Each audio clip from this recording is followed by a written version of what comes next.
my life, just like the door to my tent, is open in front of everybody. สำหรับบ้านเนี่ยคืออะไรบ้านเนี่ยก็คือเป็นบ้านที่เรารู้สึกว่าเป็นที่พักผ่อนหย่อนใจ Nah, yang sangat penting bagi saya memiliki rumah itu adalah adanya tempat untuk sembahyang. No palace gives this luxury. No? Rumah bagi saya adalah tempat berlindung, terutama dari hujan dan panas. ก็คืออย่างแรกก็คือบ้านเนี่ยก็คือความสุขรอยยิ้มแล้วก็มิตรภาพค่ะ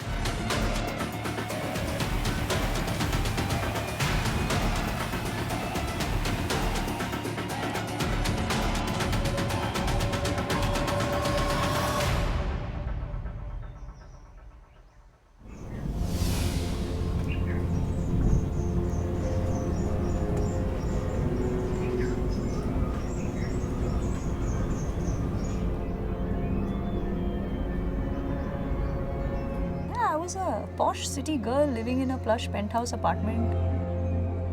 Had more shoes than I could wear in a month. And something about that kept feeling hypocritical to me.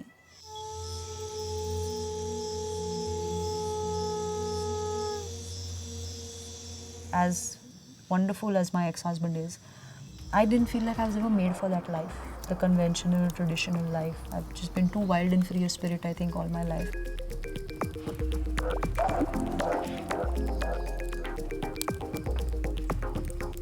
And I was living in a swanky house, the carbon footprint of which was huge for me. I felt trapped to the effect that I felt like I wasn't living the purpose I was put on this planet for. My name is Pooja Rajiv Bhale and I am from Pune, India. I work in the space of spiritual ecology and environment education for the last 15 years now. And I happen to be the founding and executive director of Protectora Ecological Foundation and the Farm by Protectora in Pune.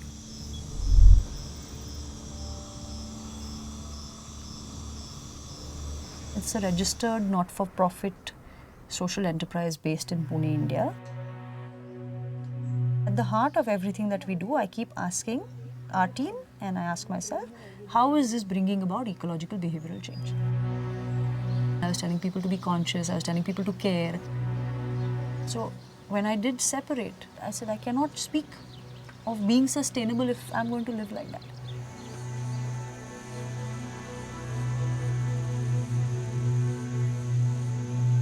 So 2015, I shifted into this hut, this tent. The reason to choose the tent also was I didn't want walls. I wanted something that could be recycled or repurposed. I didn't want to have a carbon footprint. It's a luxury.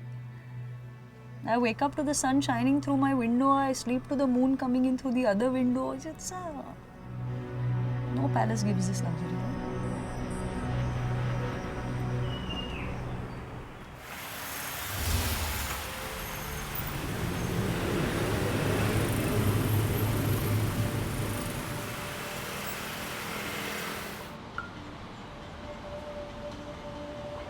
อยู่แบบนี้ค่ะ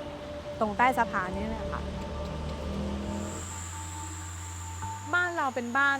เล็กๆเป็นบ้านเล็กๆที่มีรอยยิ้มและมีความทรงจำดีๆและก็อบอุ่นแล้วก็มีการแบ่งปันที่ดีมีการช่วยเหลือมีน้ำใจที่ดีต่อกัน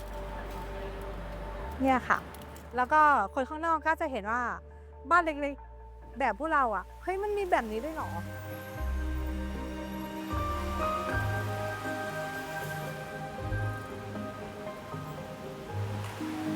ค่ะก็ชื่อตุ๊กตานะคะชื่อจริงชื่อบุษบาโพนิ่มแดงค่ะอายุ33ปีค่ะทำงานเป็นพนักงานออฟฟิศธรรมดาค่ะแล้วก็อยู่ที่กรุงเทพแถวเขตห้วยขวางค่ะ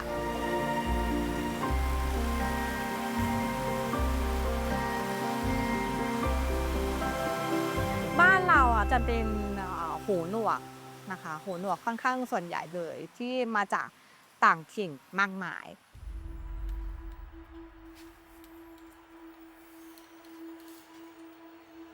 หรืออาจจะมาจากครอบครัวหลายๆครอบครัวที่ไม่ได้รับความดูแลหรืออาจจะได้รับการทอดทิ้งหรืออาจจะไม่ได้รับความเข้าใจเกื้อกูลกันอะไรเงี้ยเขาอยู่แล้วไม่มีความสุขเขาเลยจึงต้องมาหาบ้านที่มีรอยยิ้มมีความที่เป็นมิตรภาพแล้วก็อยู่แล้วก็อบอุ่น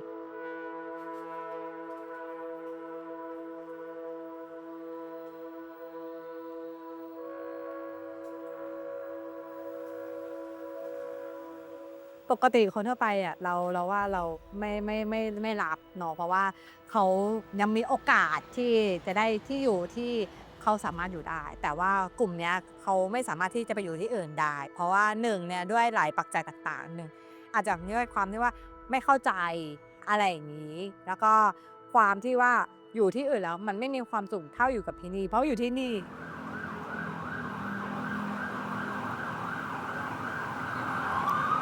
วอเยอะหน่อยรถชนบ่อย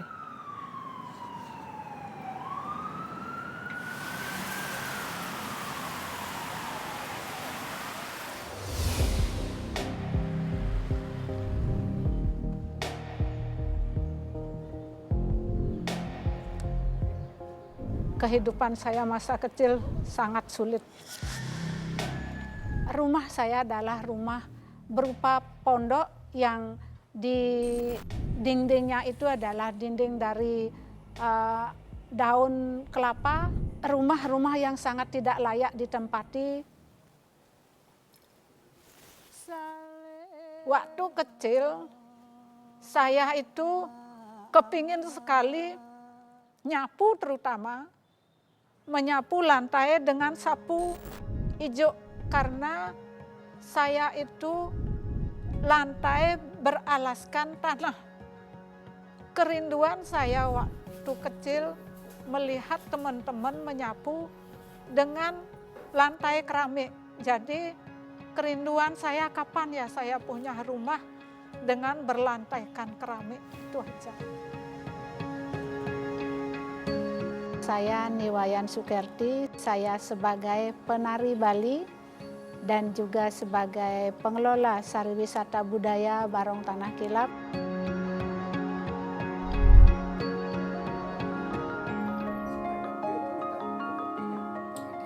Saya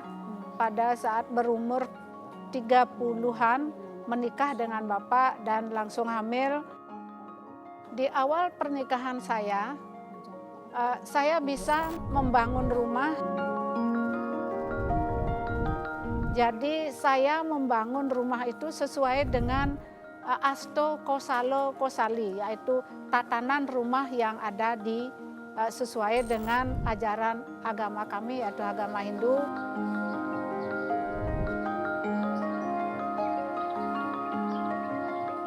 Ada tempat suci, ada rumah di utara, ada rumah di barat, ada rumah di timur, dan ada juga dapur di selatan. Rumah itu sangat-sangat berarti bagi saya karena di sanalah anak-anak saya besarkan dengan kasih sayang saya.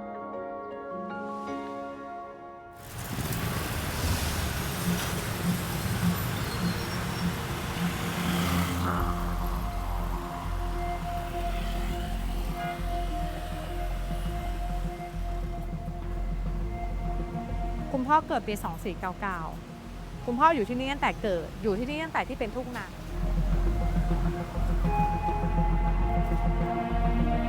ก็คือมีตุ๊กตาแค่1 คนค่ะที่สามารถพูดแล้วก็สื่อสารได้ค่ะ คุณพ่อเนี่ยเป็นผู้พิการทางหูหนวกแล้วเขาเห็นผู้พิการทางหูหนวกด้วยกัน เจอความเดือดร้อนด้วยกันเขามีมนุษยสัมพันธ์ที่ดีอะค่ะเขาเลยแบบช่วยเหลือเกื้อกูลในการแบบสร้างบ้านให้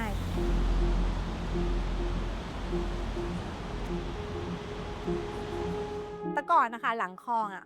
บ้านเต็มไปหมดเลยค่ะ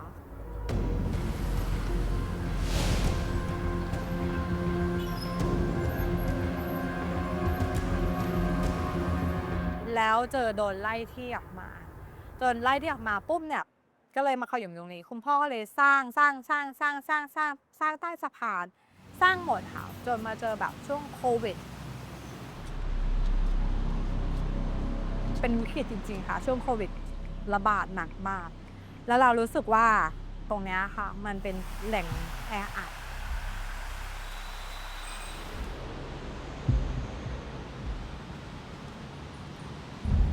หรือมันต้องรื้อถ้าไม่รื้ออ่ะจะอยู่กันไม่ได้นะคุณพ่อเลยคิดหาทางว่าจะทำยังไงดีให้เขาได้อยู่ล่ะคุณพ่อก็เลยมองซ้ายมองขวาอะไรด้วยที่คุณพ่อมียังไม่ได้แหละคุณพ่อก็เลยเห็นว่าไอ้ประตูตรงใต้สะพานนะคะมันหักมันเหมือนเป็นเหมือนเปิดประตูรั้วบ้านนะคะคุณพ่อก็เลยคิดไอเดียว่าเฮ้ยทำตรงนี้เป็นห้องดีกว่า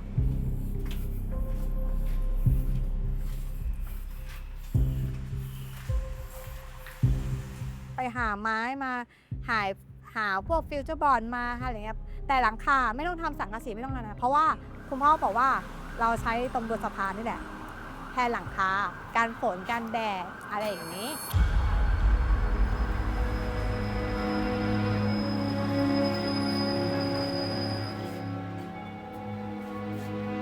ก็คือบ้านของเราอะค่ะบ้านคนไร้เสียงของเราเนี่ย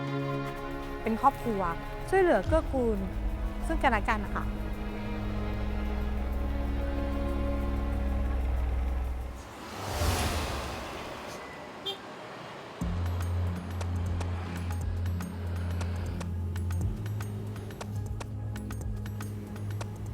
Suami saya minta untuk ikut mengelola Barong ini. Saya sebenarnya berkali-kali menolak karena saya berpikir tidak akan mampu menyelesaikan beban keuangan, terutama utang-utang yang sangat tinggi yaitu sangat besar. Karena untuk menyelamatkan aset-aset keluarga dan juga untuk keberlangsungan dari Barong ini, ya secara terpaksa dan berat hati saya masuk ke Barong ini. Saya harus pindah dari rumah yang di Batu Bulan.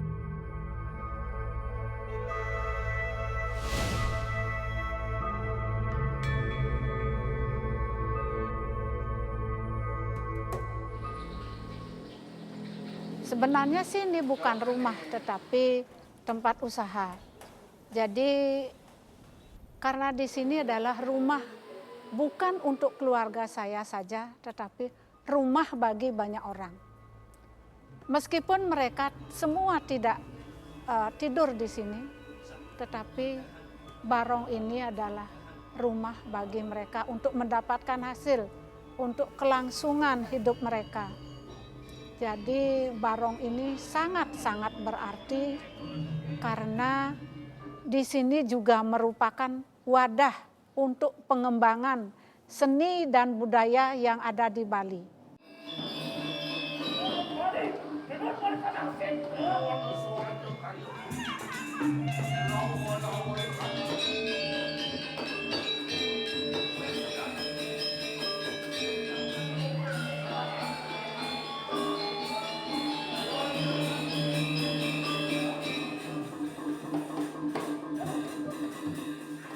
Untuk bisa saya tinggal di sini, saya alih fungsikan gudang sebagai tempat penyimpanan peralatan barongnya ataupun peralatan tari-tariannya. Saya alih fungsikan menjadi tempat tidur. Ini adalah bukan sebagai rumah, tetapi saya alih fungsikan sebagai rumah tempat tinggal.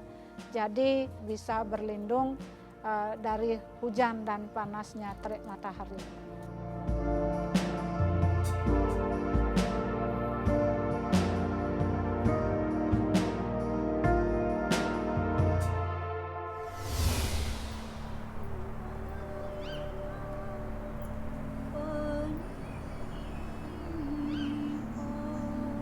A common question I get is how was the transition? And I say the question you need to ask me is how did I survive in the city for 31 years?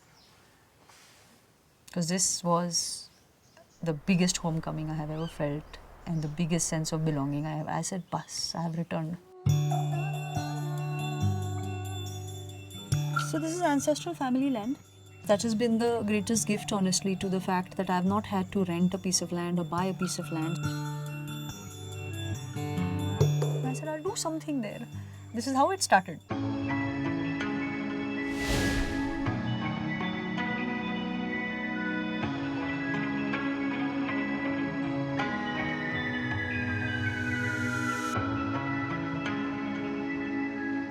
We want to connect people in nature, let's do something. Let's bring children to the farm.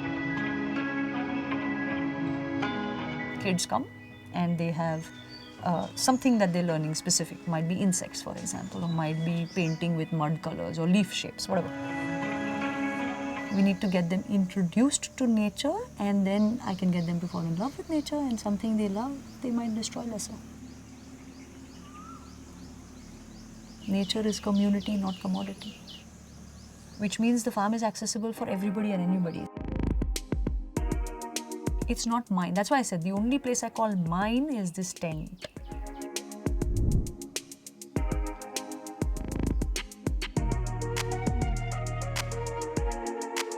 All the other structures are open. They're open in multiple spaces for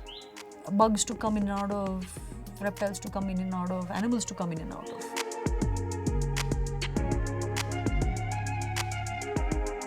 People can seek inspiration or courage or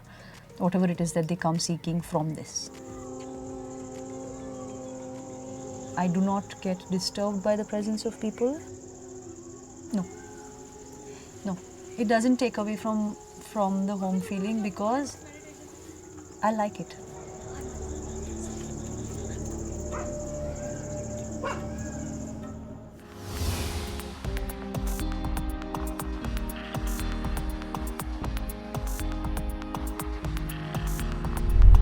Sebenarnya rumah ini bukan rumah idaman, bukan rumah ideal bagi saya. Rumah bagi saya adalah tidak harus mewah, yang penting nyaman. Jadi yang paling penting bagi saya itu adalah adanya tempat beribadah.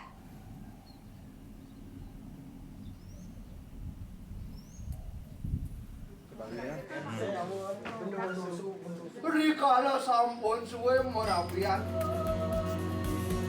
Nah, keadaan yang mangkin. Harapan saya ke depannya,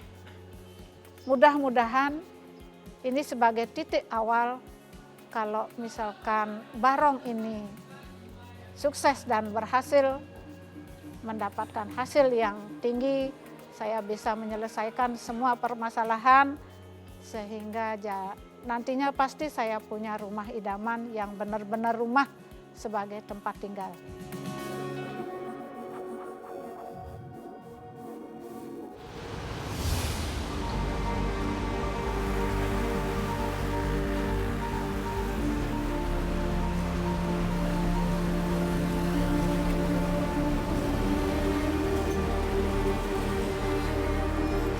ตรงนี้คือครอบครัวและตรงนี้คือบ้านของผมค่ะ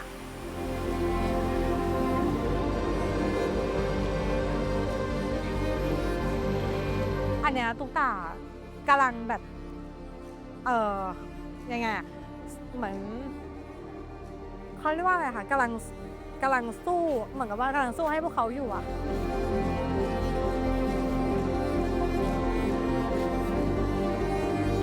จริงๆอะสูงสุดของตุ๊กตาเนี่ยคือตุ๊กตาอยากให้ผู้พิการทางหูหนวกในบ้านของเราเนี่ยค่ะมีอาชีพมีเงินเดือนมีสวัสดิการอื่นๆที่คนปกติเขาได้รับกันถ้ามีงานถูกไหมคะมีงานมีเงินชีวิตเขาก็จะดีขึ้นค่ะแต่ถ้าไม่มีงานไม่มีเงินชีวิตเขาก็จะเป็นแบบนี้ค่ะเราก็ต้องคอยหาคนที่มาซัพพอร์ตเขาตลอดอย่างนี้แต่สักวันเชื่อเถอะค่ะว่ามันอาจจะมีการลดในเรื่องของการซัพพอร์ตอาจจะไม่มีคนมาดูแล้วเราก็มีแล้ว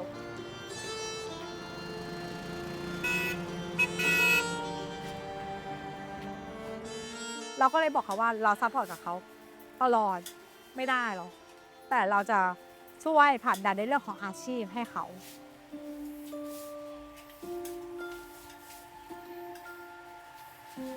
แต่จริงๆบ้านเราก็อยู่ตรงเนี้ยค่ะไม่บ้านเราไม่ได้ไปไหนเลย คืออยู่ตรงเนี้ยจนกว่าจะตายเลยค่ะ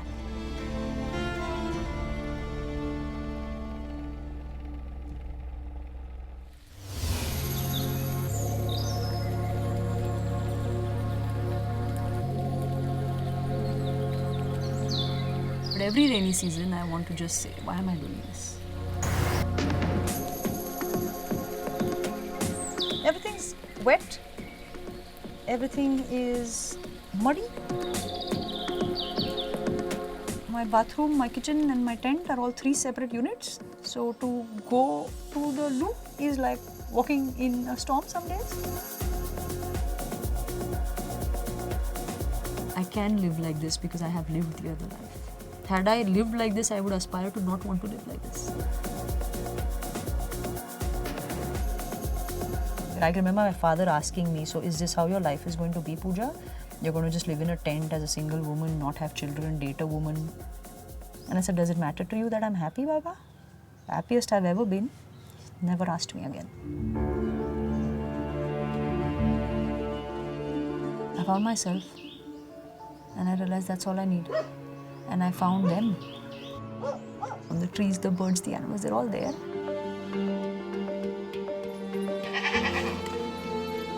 And I get a question, do you feel alone at the farm?